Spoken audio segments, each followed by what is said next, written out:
Green? Yeah, let's do green. Why not?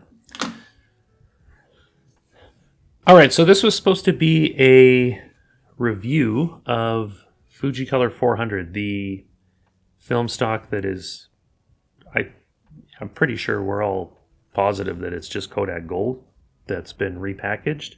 But I've sort of gone down a different path with this video now because there's been so much film news that's come out in this last week or week and a half that I kind of wanted to dip my toe into that piranha-infested pool and weigh in on a couple of, well, all three of the announcements from the past week and a bit. So, wish me luck.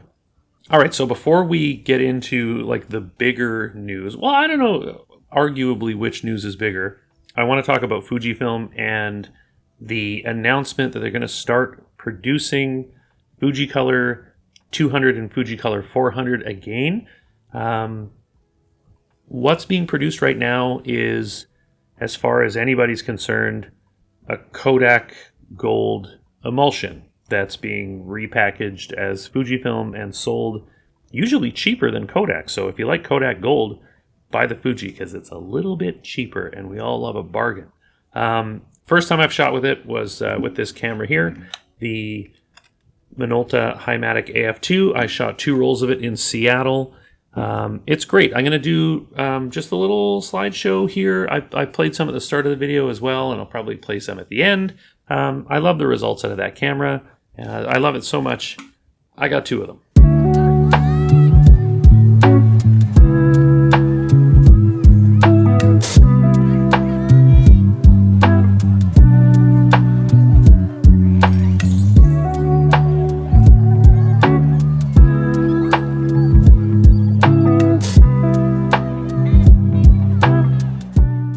Anyways, Fujifilm announced that they're restarting production, or whatever, are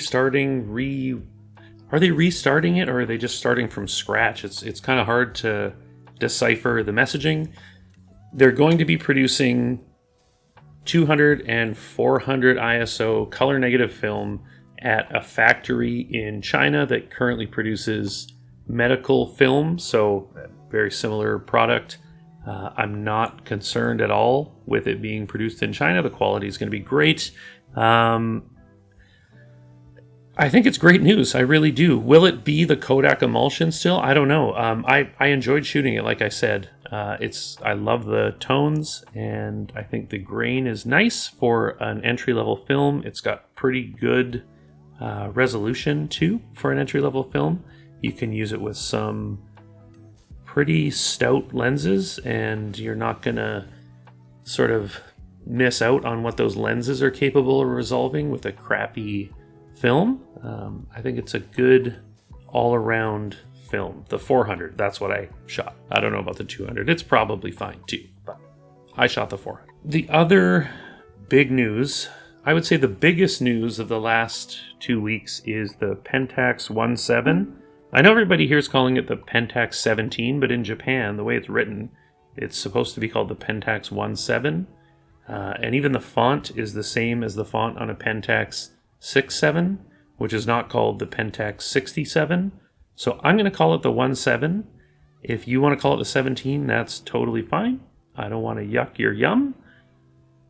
It's the 1.7 to me. So the Pentax 1.7 is a brand new film camera from Ricoh Pentax, produced in the year 2024. You can pre-order it today, and it comes with a warranty and everything, and it looks amazing. I think it's a beautiful camera.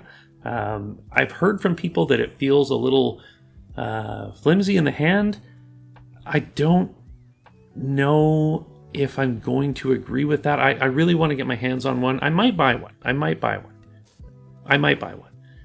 But it's a titanium top and bottom plate with, I'm sure, a lot of plastic in between. But I don't know, I'm fine with that. If you're using titanium for a top and bottom plate, it's going to be very light. Like, I'm a watch guy, and when you compare a steel watch to a titanium watch, the titanium watch can feel a little bit cheap and jangly when it's actually made of a higher grade, arguably higher grade material, which is lighter. It just, that little bit of weight gives a feeling of quality that's sort of intangible. Titanium can throw you off a little bit when you hold it, so the people saying it feels kind of cheap, it's probably just titanium, and that is definitely not cheap. But I think the two big things for me with the Pentax 1.7 are that it's half frame and that it's zone focus. I think modern film stocks, even in a half frame scenario, are giving you very, very good resolution. And I think with the lens that's in that camera, if it's anything like, say, the Pentax SBO lenses of old, they're going to give you really, really highly resolved images. And yeah, I don't see an issue with it. Maybe I'll change my mind when I get my hands on one. But the other thing with that camera is it's zone focus, which I have slightly bigger issues with. But we'll circle back to that. I do really like the way they've implemented zone focus with, on the top of the lens, it's got sort of your traditional pictograms for the different zones. You know, the head, the body, the group, the tree, the mountain, whatever. So to tell you how far things away are, where you should set the focus. But then on the bottom side, it's got a distance scale in both metric and American. So yeah, I know it's called imperial, but nobody uses that anymore, except for you crazy Yanks. I think that zone focusing's fine, and it's something that people who have shot film before will be very comfortable doing. And I don't know if anybody's buying a Pentax 1.7 who's not already a film shooter. Like, that would be surprising to me, but maybe there are. I don't know. It sounds like pre-orders are going well, which is great news. To be able to buy a brand new film camera in 2024 is incredible. The price point of $500, I was a little bit put off with at first, but then I really thought about it, and if you're going to buy an equivalent digital camera, you know, something with a crop sensor, say like a Fujifilm X70, right? What are you going to pay for that brand new if they were to make one of those today? Would it be $799, $899? Probably. You know, it's going to be more than $500. Yeah, it's a digital camera. It's got autofocus and all of that. But they've developed this camera basically from the ground up, a form of camera that hasn't been made in quite some time. So for $500, I think that's a hell of a deal. Where the math kind of falls apart for me is shooting film.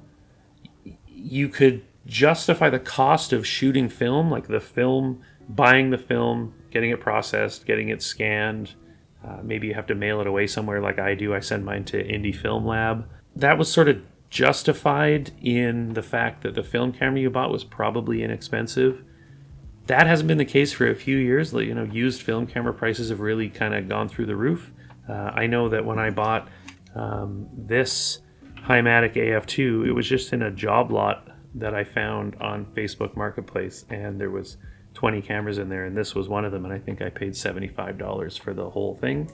You don't really get that anymore, and if you do, the cameras probably don't work. Yeah, so when you're buying a camera for $500, that math kind of goes out the window, because now you've got the expense of the camera, whereas when you had the camera for not a lot of money, or if it was a hand-me-down camera or something like that, you could spend quite a bit of money on film and all the related costs to shooting film before you equaled the cost of what a new camera would be.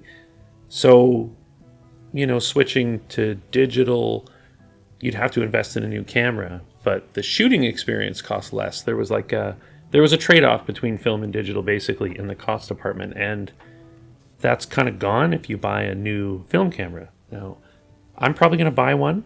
I'll probably buy the Rollei 35 AF as well. I don't know.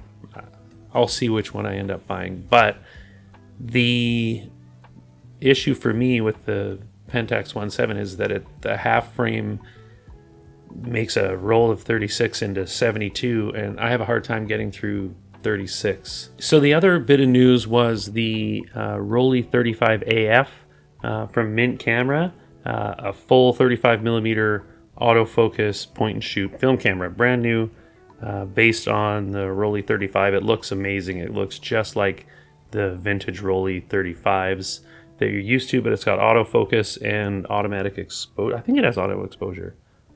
I'm actually not sure about that now. Definitely has autofocus. That's what the AF is for.